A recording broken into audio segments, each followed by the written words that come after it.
So guys, ito nga pala si Zayo na pagbigyan, pumunta ng SM.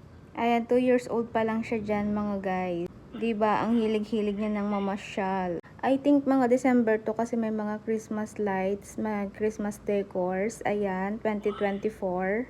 2 years old lang siya dyan. Dahil medyo naka-LL ang mamita nyo, ayan mga Mima Sir, is nagpunta kami sa SM.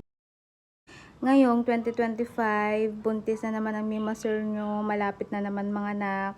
4 na kaming gagala sa SM. Ayan, si Zion, itong si baby brother niya, ako, tsaka si Josawa. I hope last na to na pagbubuntis ko kasi napakahirap magbuntis. Lalong-lalo na dagdagan mo pa, napakakulit at napaka-cute na batang yan. O diba, napagbigyan din ang Junakis ko. Siyempre, naglaro-laro din kami dyan ni Josawa ng basketball tsaka yung fish. Tapos, trinay din namin yung claw machine pero wala kaming nakuha, bokya.